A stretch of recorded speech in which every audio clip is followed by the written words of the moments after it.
الحمد للہ الذی ہدانا سواء الطریق وجعل لنا التوفیق خیر رفیق والصلاة والسلام علی من ارسلہ ہدی وبالاہتداء حقیق ونورا به الاقتداء یلیق وعلی آلہ واصحابہ الذین صعدوا فی مناہج الصدق بالتصدیق وصعدوا فی معارج الحق بالتحقیق اما بعد فاعوذ باللہ من الشیطان الرجیم بسم اللہ الرحمن الرحیم وَهَلْ أَتَاكَ حَدِيثُ مُوسَىٰ رَبِّ يَسِّرْ وَلَا تُعَسِّرْ وَتَمِّمْ بِالْخَيْرِ رَبِّ اشْرَحْ لِي صَدْرِي وَيَسِّرْ لِي أَمْرِي وَاحْلُلْ عُقْدَةً مِّن لِّسَانِي يَفْقَهُوا قَوْلِي اللهم ارحمنا بالقرآن العظیم۔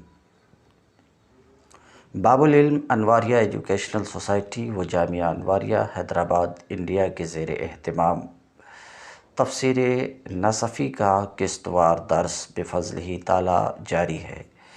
آج کا درس سورہ طٰہٰ کی آیت نمبر 9 سے شروع ہوتا ہے۔ وَهَلْ أَتَاكَ حَدِيثُ مُوسَىٰ، اور تمہیں کچھ موسیٰ کی خبر بھی پہنچی ہے۔ اِذْ رَأَىٰ نَارًا فَقَالَ لِأَهْلِهِمْ امْكُثُوا إِنِّي آنَسْتُ نَارًا لَعَلِّي آتِيكُم مِّنْهَا بِقَبَسٍ أَوْ أَجِدُ عَلَى النَّارِ هُدًى، جبکہ اس نے ایک آگ دیکھی۔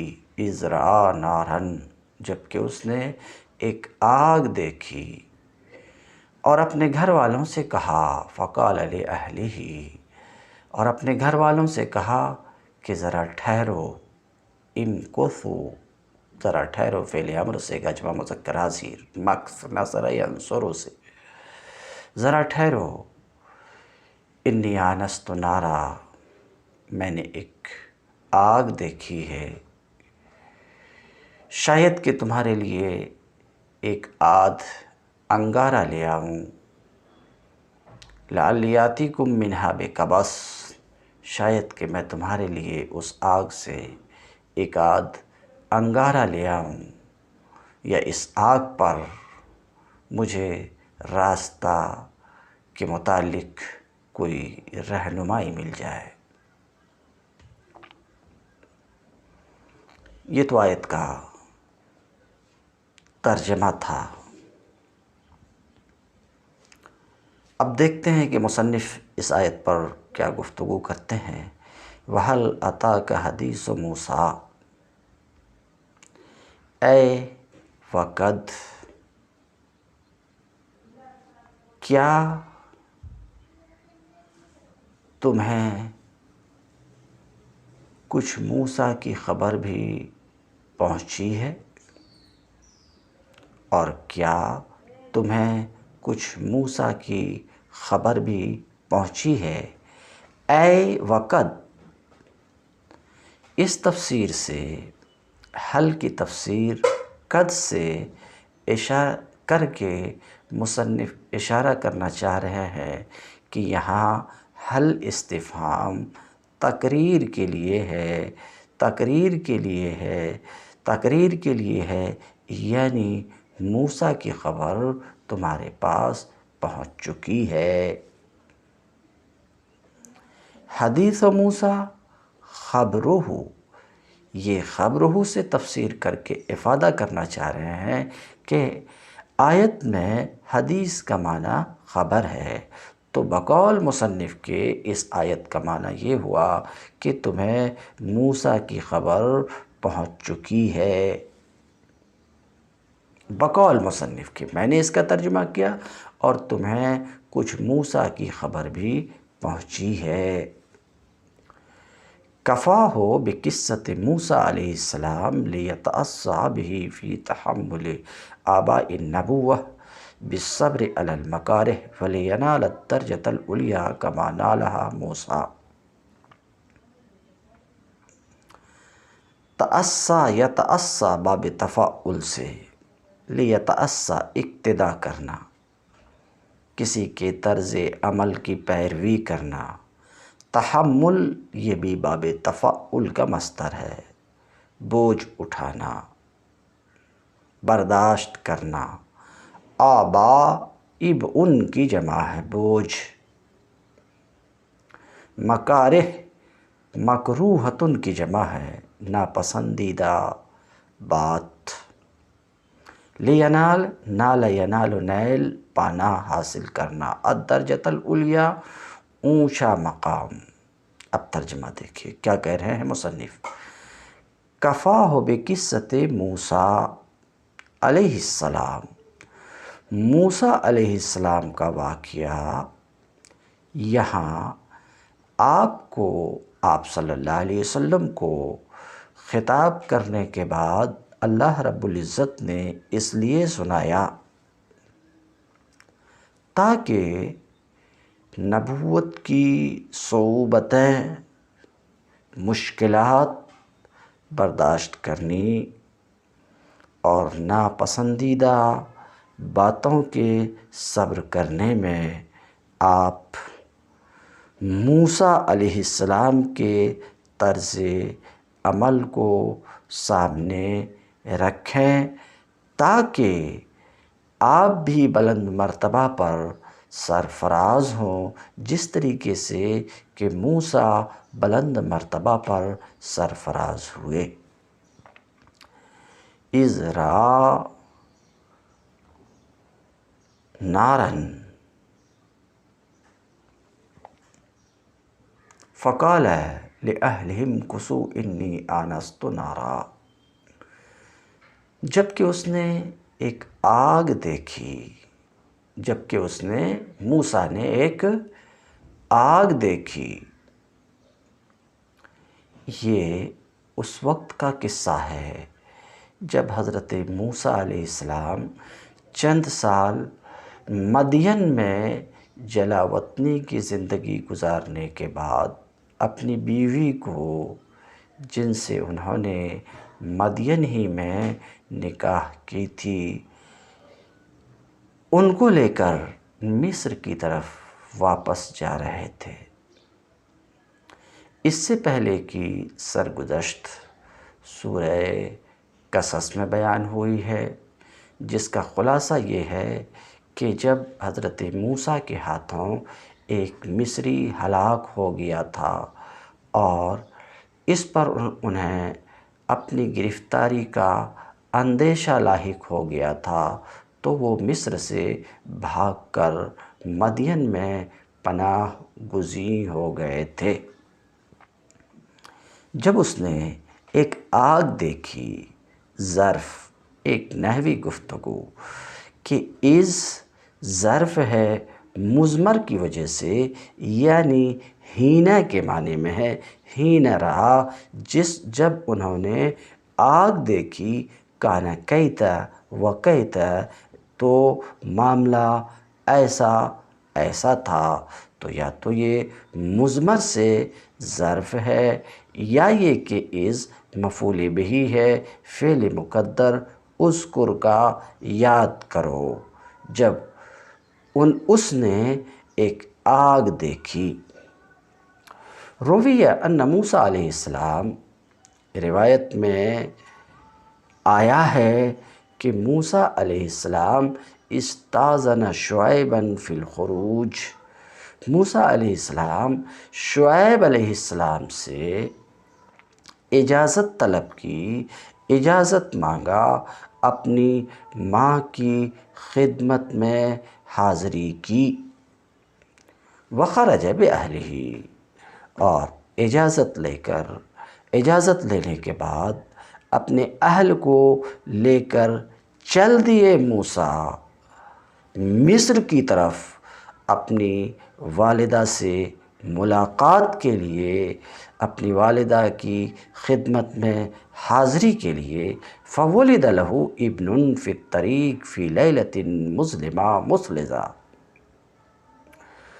تو راستے میں ہی ان کے ہاں، موسیٰ کے ہاں، ایک بیٹے کی پیدائش ہوئی. ایک تاریک اندھیری مظلمہ، ایک تاریک برفانی رات میں. وقت دل طریق، اور حال یہ تھا کہ موسیٰ راستہ بھی بھول گئے تھے مصر کی طرف جانے والا راستہ بھی بھول گئے تھے۔ وَتَفَرَّقَتْ مَاشِيَتُهُ، اور ان کے جانور بھی منتشر ہو گئے۔ وَلَا مَاء عِندَهُ، ان کے پاس پانی بھی نہ تھا۔ وقد ہے، انہوں نے یعنی آپ نے، موسیٰ علیہ السلام نے، آپ نے چکماک سے چکماک ایک لکڑی ہوتی ہے جس سے پرانے زمانے میں آگ جلانے کا کام لیا جاتا تھا، مانند ماچس کے۔ تو آپ نے یعنی موسیٰ نے چکماک سے آگ نکالنے کی کوشش کی، مگر اس کی ضرب بے فائدہ ہو گئی۔ فرأى عند ذلك، اسی دوران موسیٰ نے ایک آگ دیکھی۔ فرأى عند ذلك نارا، اسی دوران موسیٰ نے ایک آگ دیکھی اپنے خیال میں جو ان کے اپنے خیال میں تو اس وقت آگ تھی، وَكَانَ نُورًا، اور حقیقت میں وہ نور تھا۔ فَقَالَ لِأَهْلِهِ امْكُثُوا، تو موسیٰ نے اپنے گھر والوں سے کہا، اہل میں بیوی بھی ہے، بچے بھی ہیں یہاں پر، کیونکہ مکث یمکث امکسی نہیں ہے بلکہ امکثو ہے، جمع مذکر حاضر کا صیغہ ہے، تو اہل میں یہاں بیوی، بچے سب داخل ہیں۔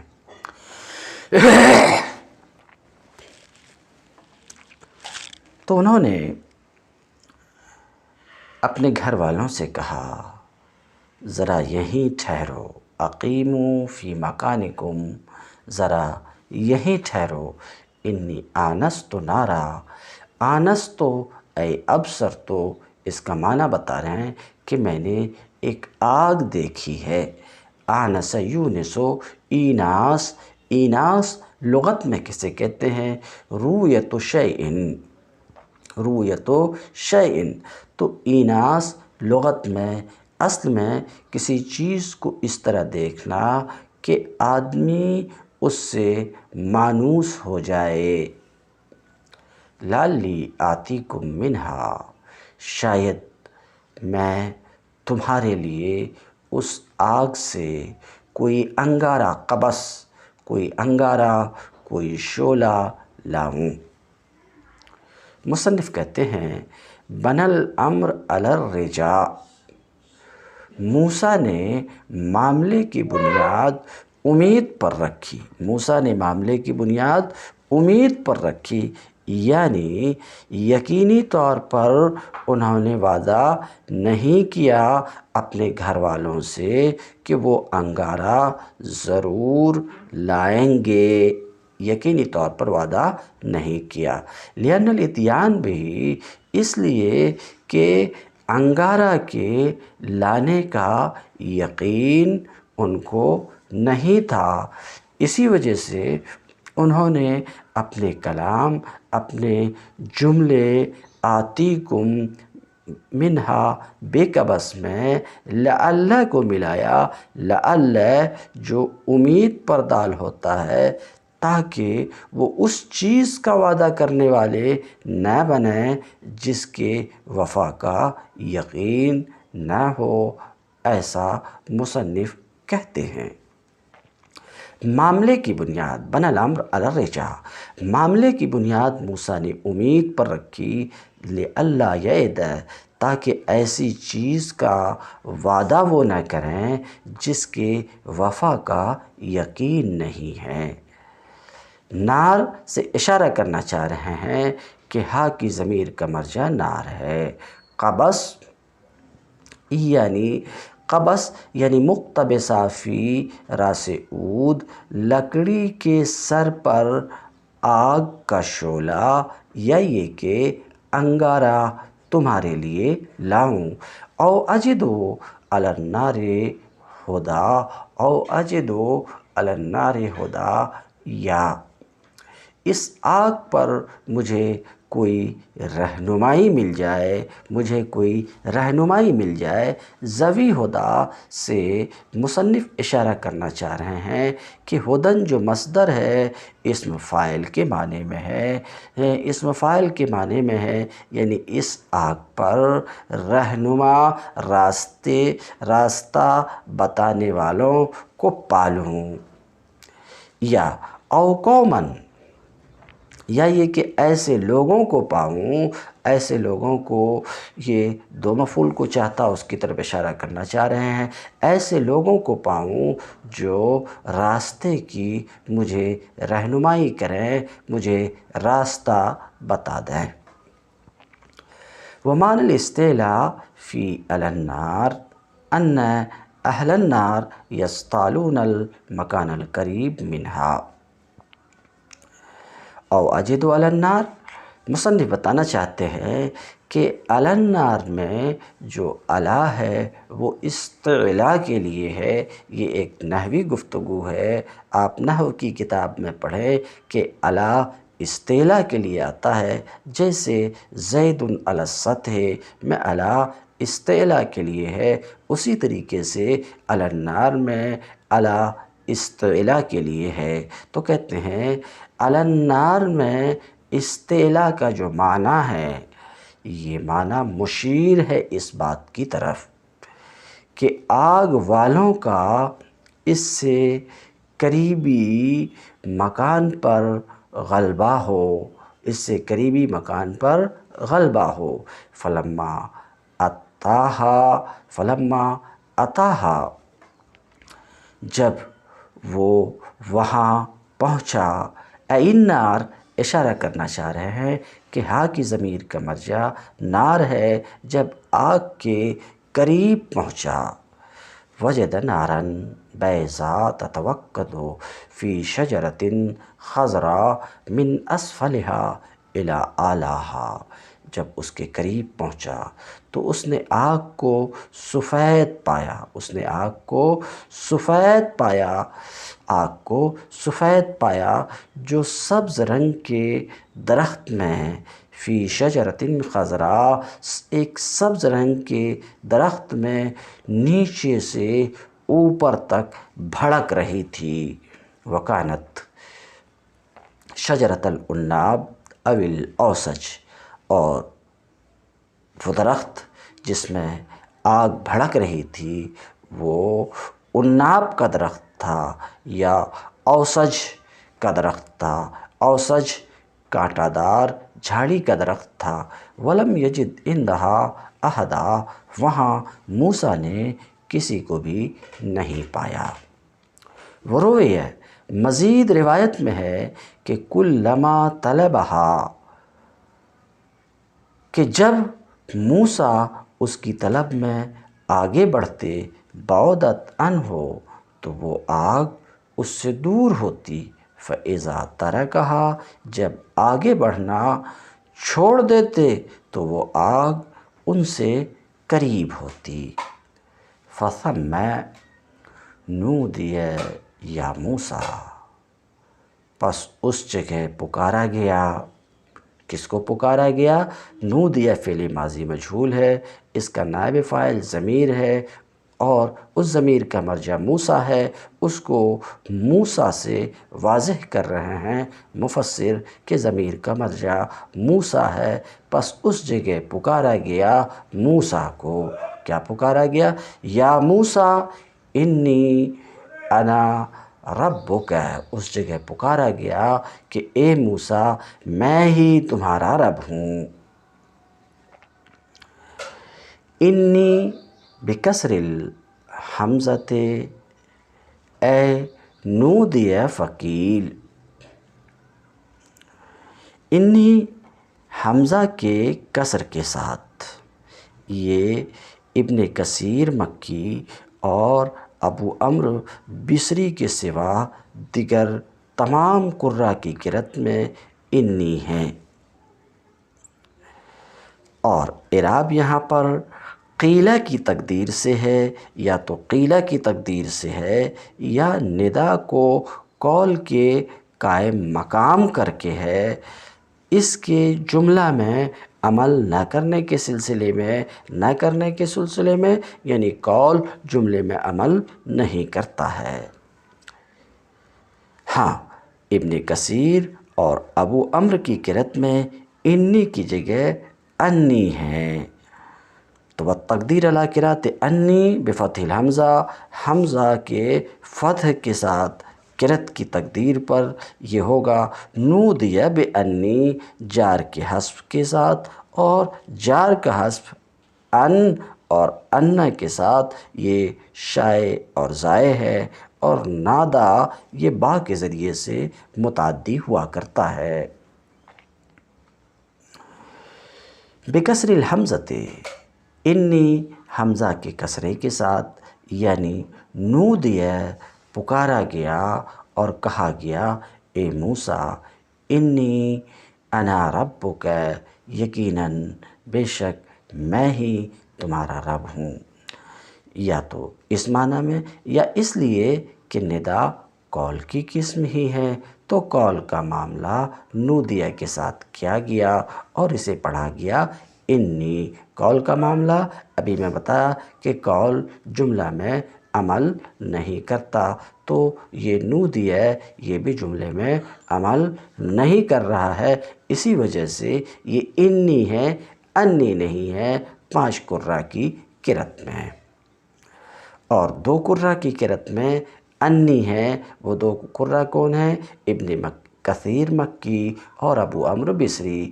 اے نودی بانی، پکارا گیا کہ میں ہی تمہارا رب ہوں۔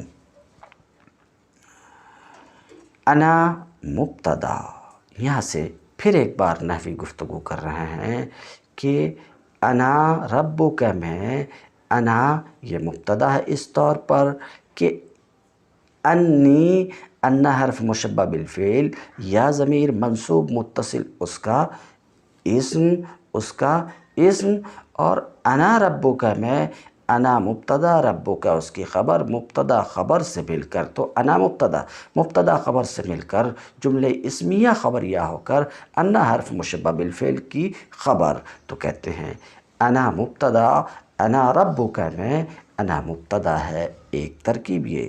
دوسری ترکیب یہ کہ یہ انا تاکید ہے، یعنی انی میں یا ضمیر منصوب متصل مؤکد اور انا اس کی تاکید، یہ ایک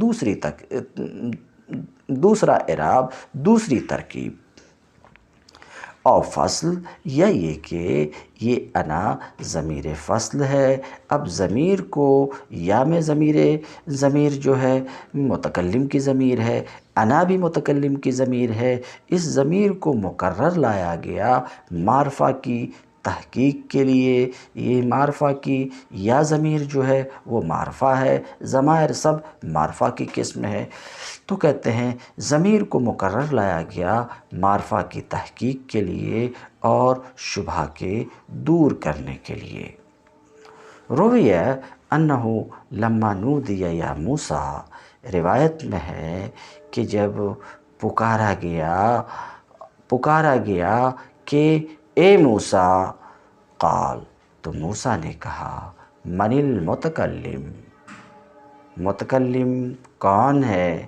فقال اللہ عز وجل، تو اللہ عز وجل نے فرمایا انا ربک،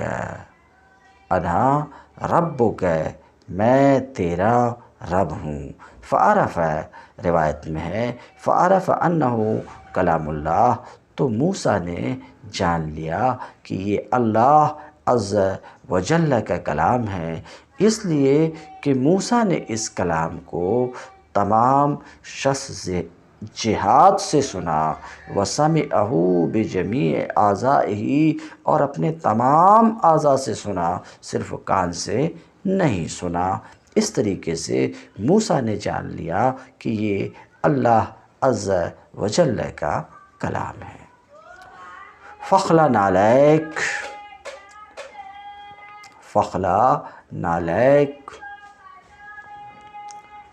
اپنی جوتیاں اتار دے، فخلا نعلیک، اپنی جوتیاں اتار دے، ای انزعہما معنی بتا رہے ہیں، خلع النال کا معنی جوتا اتارنا، نالین یہاں پر تثنیہ ہے، انزعہما سے خلا کا معنی بیان کیے اور ہما سے واضح کیے کہ نالین یہاں پر تثنیہ ہے۔ انزعہما اپنی جوتیاں اتار دے تاکہ تمہارے دونوں قدموں کو مقدس وادی کی برکت پہنچے۔ تو جوتیاں اتارنے کا حکم دیا، کیوں؟ اس کی وجہ میں مصنف کہتے ہیں کہ جس وادی میں اس وقت موسیٰ علیہ السلام تھے وہ مقدس وادی تھی، تو مقدس وادی کی برکت ان کے قدموں کو لگے پہنچے، اس لیے جوتیاں اتارنے کا اللہ تعالیٰ نے حکم دیا موسیٰ کو، یا اس لیے حکم دیا، یہ جو وجہ ہے، دوسری وجہ جس کو بیان کر رہے ہیں یہ ذرا ضعیف ہے، کیونکہ قرآن کے الفاظ میں اس دوسری وجہ پہ کوئی دلالت نہیں ہے۔ اور لِأَنَّهَا كَانَتْ، یا جوتیاں اتارنے کا حکم اس لیے دیا کہ یہ جوتیاں مردہ غیر مدبوغ گدھے کے غیر مدبوغ کھال سے بنی ہوئی تھی۔ قرآن کے الفاظ میں اس پر کوئی دلالت نہیں ہے۔ یا اس لیے جوتیاں اتارنے کا حکم دیا کہ ننگے پاؤں ہونا اللہ کی بارگاہ میں تواضع ہے، اس لیے اللہ رب العزت نے ان کو یہ حکم دیا۔ وَمِن ثَمَّ طَافَ السَّلَفُ، اسی وجہ سے اسلاف نے کعبے کا طواف ننگے پاؤں کیا ہے۔ والقرآن يدل على أن ذلك احترام للبقع، اور قرآن دال ہے کہ یہ اس زمین کے ٹکڑے کا احترام ہے اور اس کی تعظیم ہے۔ إنك بالوادي المقدس فخلعهما، تو فخلعهما وألقاهما من وراء الوادی، تو موسیٰ نے جوتیاں اتار دی اور ان کو وادی کے پیچھے پھینک دیا۔ إنك بالوادي المقدس أي المطہر أو المبارک، تو مقدس یا تو مطہر پاک کے معنی میں ہے یا بابرکت کے معنی میں ہے۔ یقیناً تم مقدس یعنی پاک وادی میں ہو یا بابرکت وادی طویٰ میں ہو، حیث کان، جہاں پر کہ اس وقت موسیٰ تھے۔ منون طوً ایک قرأت تنوین کے ساتھ ہے، یہ کن کی قرأت ہے؟ ابن عامر شامی کی قرأت، اور عاصم کوفی، حمزہ کوفی، علی کوفی، شامی و کوفی، یعنی قراء سبع میں سے 4 قراء کی قرأت میں طوً تنوین کے ساتھ ہے، اس لیے کہ یہ وادی کا اسم علم ہے، غیر منصرف ہے، تانیث اور علم ہونے کی وجہ سے کہتے ہیں۔ وَهُوَ بدل منہ، یہ طویٰ بدل ہے بالوادی المقدس سے۔ اور ان 4 قراء کے سوا باقی دیگر 3 قراء بغیر تنوین کے ساتھ اس کو پڑھتے ہیں، یعنی طویٰ پڑھتے ہیں، یہ زمین کے ٹکڑے کی تعویل میں لے کر۔ ابو زید نے اس کو طوً بھی نہیں پڑھا ہے، طویٰ بھی نہیں پڑھا ہے، بلکہ ابو زید طا کے کسرے کے ساتھ بغیر تنوین کے یعنی طِوَا پڑھتے ہیں۔ وَأَنَا اخْتَرْتُكَ فَاسْتَمِعْ لِمَا يُوحَىٰ، اور میں نے تجھ کو چن لیا ہے۔ سو جو کچھ وحی کیا جاتا ہے، سن جو کچھ وحی کیا جاتا ہے۔ اننی انا اللہ لا الہ الا انا فاعبدنی واقم الصلاۃ لذکری، کہ میں ہی اللہ ہوں، میرے سوا کوئی خدا نہیں ہے، پس تو میری بندگی کر اور میری یاد کے لیے نماز قائم کر۔ یہاں نماز کی اصلی غرض پر روشنی ڈالی گئی ہے کہ آدمی خدا سے غافل نہ ہو جائے۔ دنیا کے دھوکے دینے والے مظاہر اس کو اس حقیقت سے بے فکر نہ کر دیں کہ میں کسی کا بندہ ہوں، آزاد و خود مختار نہیں ہوں۔ اس فکر کو تازہ رکھنے اور خدا سے آدمی کا تعلق جوڑے رکھنے کا سب سے بڑا ذریعہ نماز ہے، جو ہر روز کئی بار آدمی کو دنیا کے ہنگاموں سے ہٹا کر خدا کی طرف لے جاتی ہے۔ بعض لوگوں نے اس کا یہ مطلب بھی لیا ہے کہ نماز قائم کر تاکہ مجھے یاد کروں، جیسا کہ دوسری جگہ فرمایا ہے فاذکرونی اذکرکم، مجھے یاد کرو میں تمہیں یاد رکھوں گا۔ ضمناً اس آیت سے یہ مسئلہ بھی نکلتا ہے کہ جس شخص کو بھول لاحق ہو جائے اسے جب بھی یاد آئے نماز ادا کر لینی چاہیے۔ حدیث میں حضرت انس سے مروی ہے کہ حضور نے فرمایا من نسی صلاۃ فلیصلیھا اذا ذکرھا لا کفارۃ لہا الا ذلک، جو شخص کسی وقت کی نماز بھول گیا ہو اسے چاہیے کہ جب یاد آئے ادا کر لے، اس کے سوا اس کا کوئی کفارہ نہیں ہے۔ اسی معنی میں ایک روایت حضرت ابو ہریرہ سے بھی مروی ہے جسے مسلم، ابو داؤد وغیرہ نے لیا ہے۔ ابو قتادہ کی روایت ہے کہ حضور سے پوچھا گیا کہ اگر ہم نماز کے وقت سو گئے ہوں تو کیا کریں؟ آپ نے فرمایا نیند میں کچھ قصور نہیں، قصور تو جاگنے کی حالت میں ہے، پس جب تم میں سے کوئی شخص بھول جائے یا سو جائے تو جب بیدار ہو یا جب یاد آئے نماز پڑھ لے۔ ترمذی۔ وَأَنَا اخْتَرْتُكَ أَيْ اصْطَفَيْتُكَ لِلنُّبُوَّةِ، میں نے نبوت کے لیے تمہیں چن لیا ہے اے موسیٰ۔ وَأَنَّا اخْتَرْنَاكَ، انا کی جگہ انا اور اخترتو کی جگہ انخترتو کی جگہ انخترناک، یہ حمزہ کی قرأت ہے، باقی تمام قراء کی قرأت ہے وَأَنَا اخْتَرْتُكَ، میں نے نبوت کے لیے تمہیں چن لیا ہے اے موسیٰ فَاسْتَمِعْ لِمَا یوحیٰ،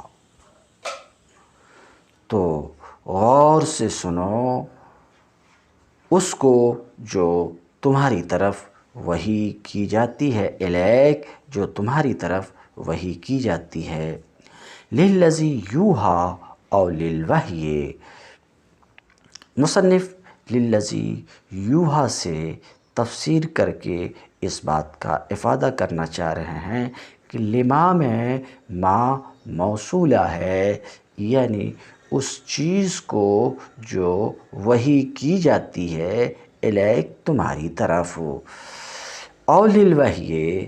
پھر ایک دوسری تفسیر، پہلی تفسیر تو لما یوحیٰ کی انہوں نے للذی یوحیٰ سے کیا، اشارہ کیا کہ ما موصولہ ہے۔ دوسری تفسیر ایک اور تفسیر کر رہے ہیں، لما یوحیٰ کا معنی للوحی، وحی کو غور سے سنو۔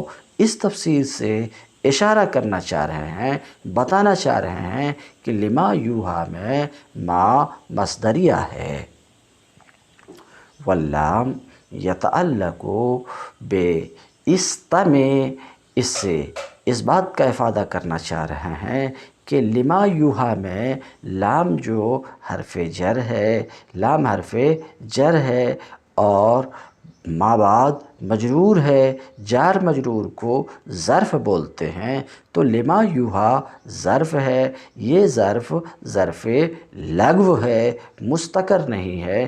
کیونکہ عبارت میں موجود لفظ فاستمع سے متعلق ہے، یا عبارت میں موجود لفظ وَأَنَا اخْتَرْتُكَ سے متعلق ہے۔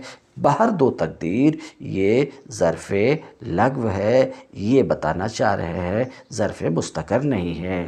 واللام، یہ نحوی گفتگو تھی، واللام یتعلق باستمع، اور لام استمع سے متعلق ہے یا اخترتک سے متعلق ہے۔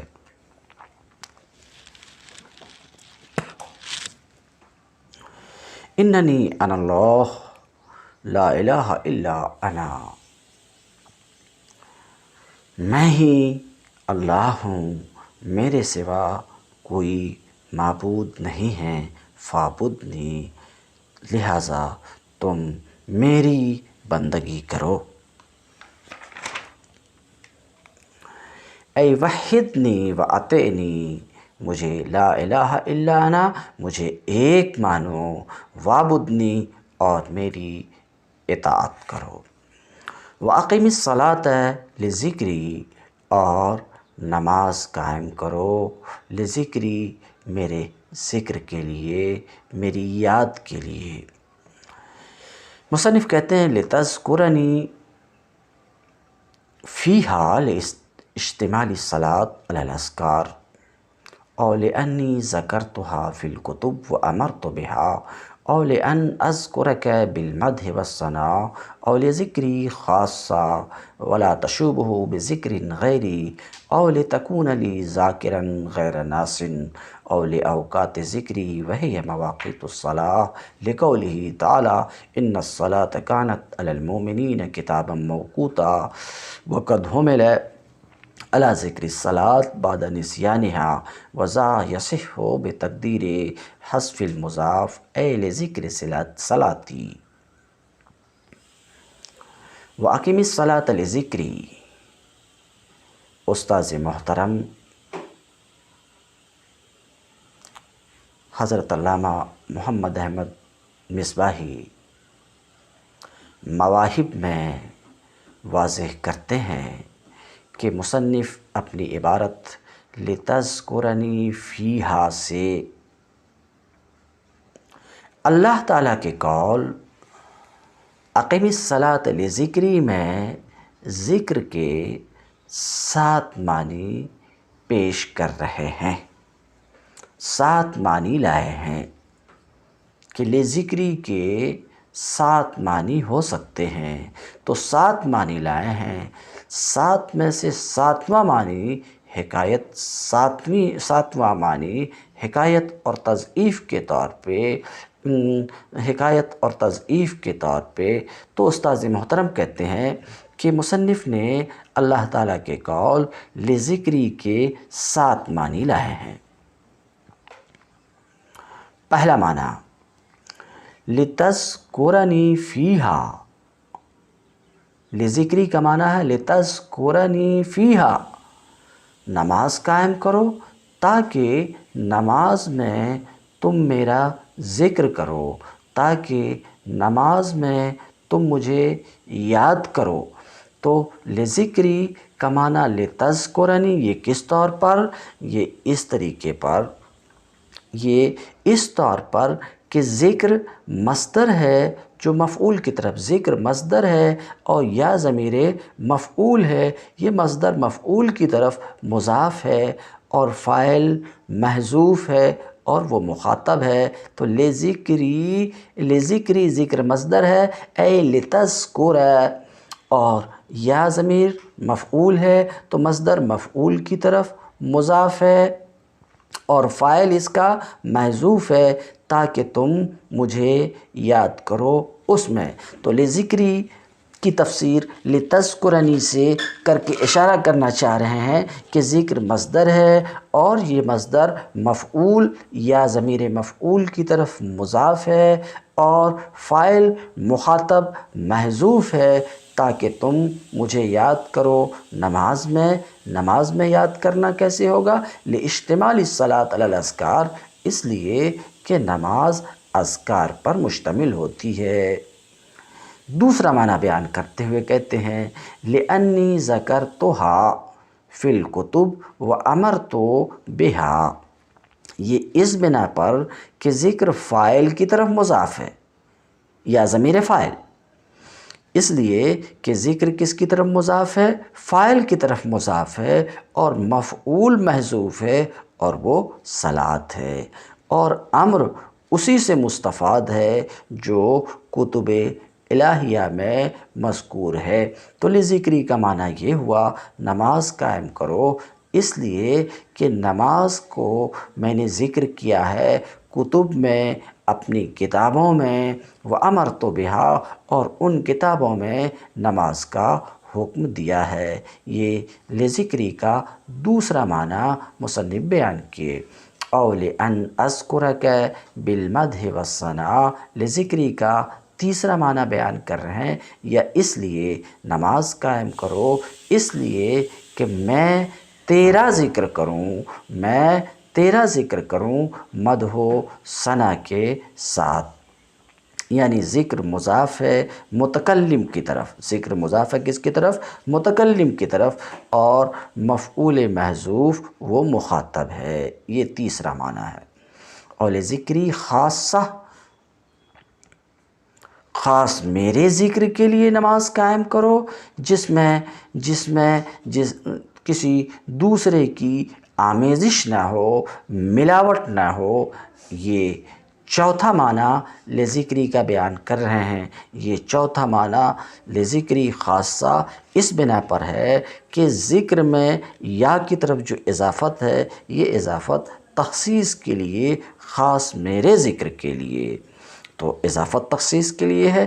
نیز لذکری میں جو لام ہے یہ بھی اختصاص کا فائدہ دے رہا ہے، یعنی اس میں کسی دوسرے کے ذکر کی آمیزش نہ ہو۔